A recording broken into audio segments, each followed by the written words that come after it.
Hello everyone, welcome back to my channel. I'm your host Tony Coleman, and today I'm doing another phone review, unboxing anyway. This one is the AT&T Prepaid Motivate 2 cell phone. The only reason I'm really doing an unboxing of this one is because back in October of 2024, I want to say I bought four of these from Family Dollar on clearance for it was $10 a piece. So at that price point, it was worth picking up to earn on some beer money apps or even just use as a spare Wi-Fi device in the event that I needed one. So it's a low end budget phone. It's got 32 gigabyte internal memory. Yes, it has an SD card slot, so you can add additional space if needed. It's only got a 3,500 milliamp battery, so it's not fantastic long in battery charge. It runs on Android 11.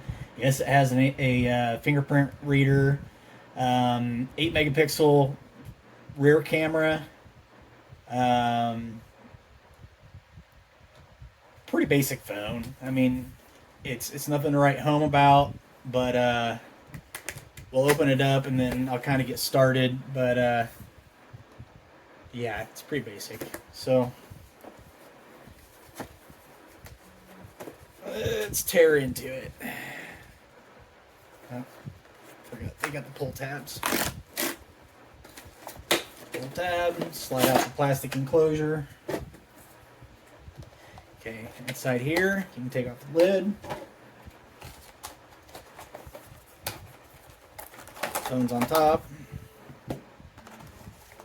Also inside, just the cardboard housing. It comes with a USB-A to USB-C charging cable. It does have a charging brick in it, but nothing fantastic. It's just a standard brick. Then it has the quick start guide for activating your service, which I am not going to do. I have no interest in using AT&T Prepaid. I think it's way overpriced for what you get. You got your quick start guide, which in most cases nobody really needs to know any of this stuff because you already know the USB charging port, where the power button is, the volume, all that jazz. I mean, if you can't figure it out with a quick just glance, you've got bigger problems. So let's get straight to the phone here. Peel off screen protector, which is just basically an a static based film. And let's see if this one has a charge at all. It's been sitting in the box on my shelf since October of last year, so it probably doesn't have much of a charge. If it doesn't, I'll stick it on the charger real quick and get it going. But let's see what it says.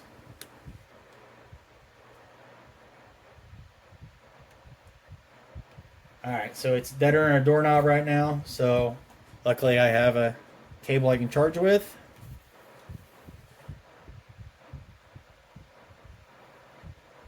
I felt the vibration indicating that it did acknowledge it. The phone itself, it's a slick backing.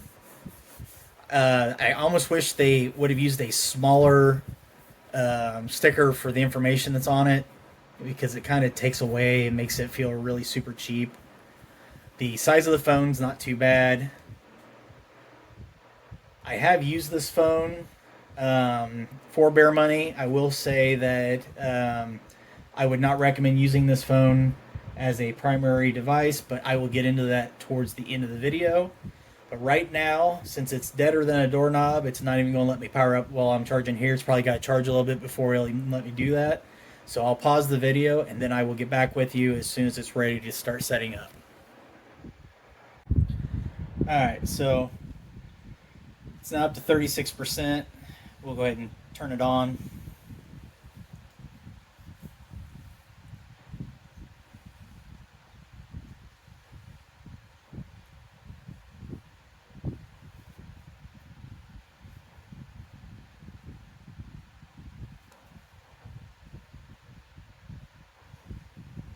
It does take a little bit to come up. try and leave it plugged in here so it can keep charging as we go.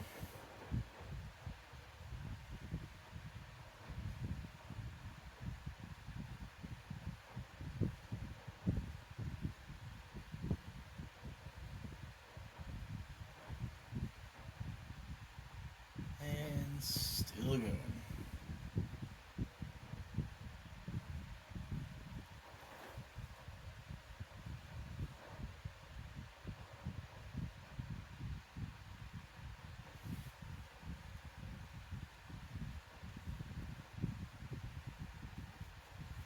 Back. That's where you got your biometric for fingerprint unlock, obviously your camera, SIM card, power, volume, as well as the microphones, charging port, and phone jack. Alright, so it's now up. Saying hi there. Just hit start.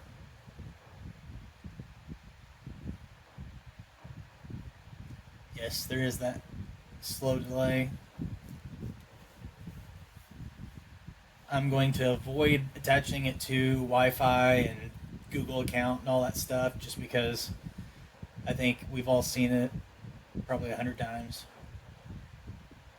And unless you're actually wanting to see updates and such go through, it is kind of pointless. But yes, set up offline.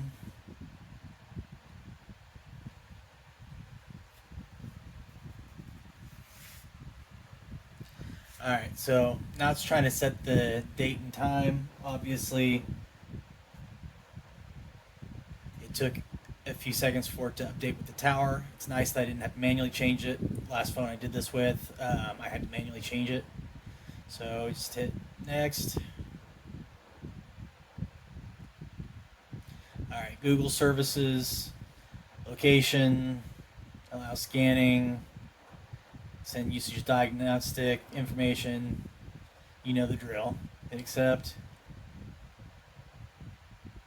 Screen lock. I don't want a screen lock, so I'll skip it.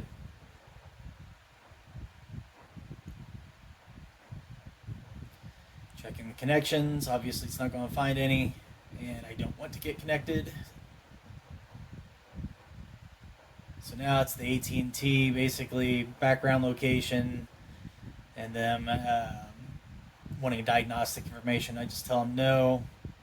They already sell enough of my data when I'm on their towers. They don't need more data.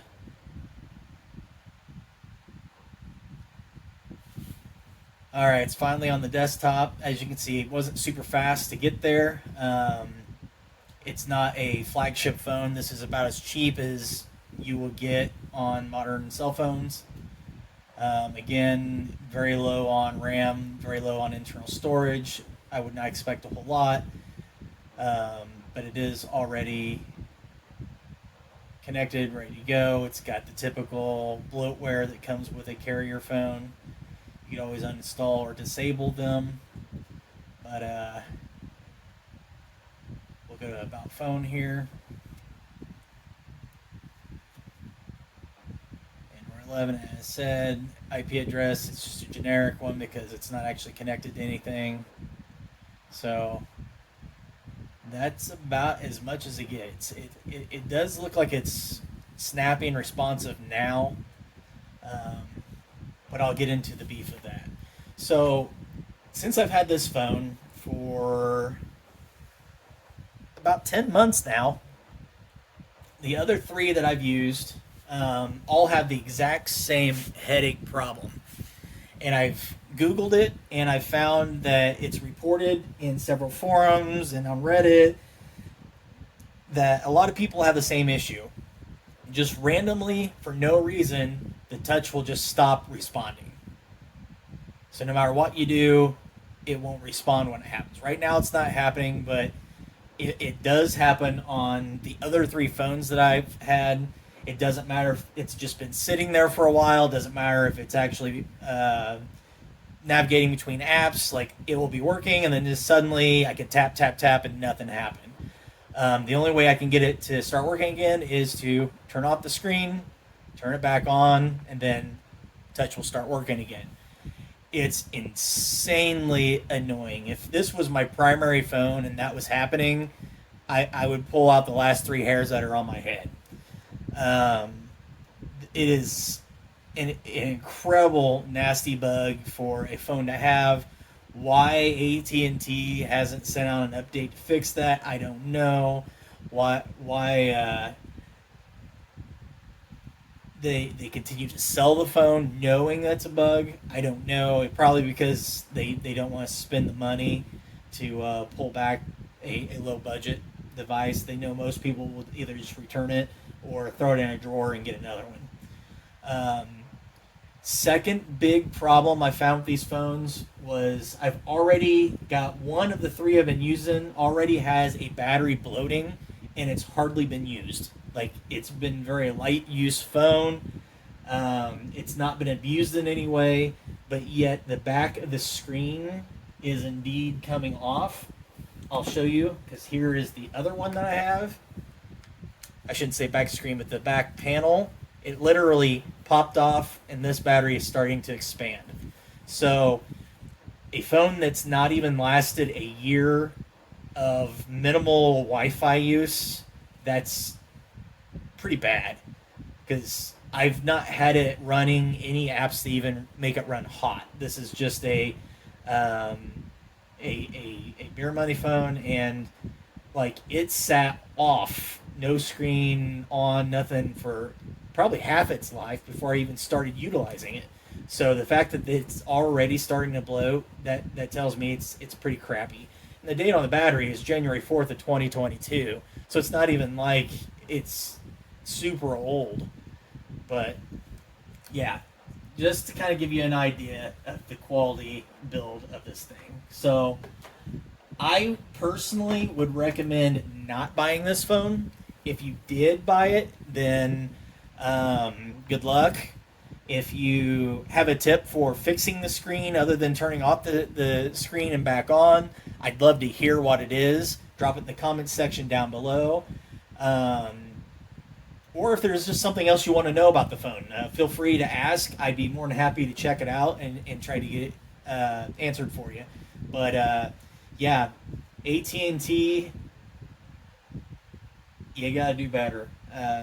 Just the Motivate 2s were just garbage. So again, I only paid $10, so I guess I got what I paid for. I would say that I've had lesser quality phones that worked better for the same amount of money or less, and I was happier with them. So yeah, that's all it is. So that's all I got for you today. Please subscribe and share my videos and hit the like button. So until next time, have a good one.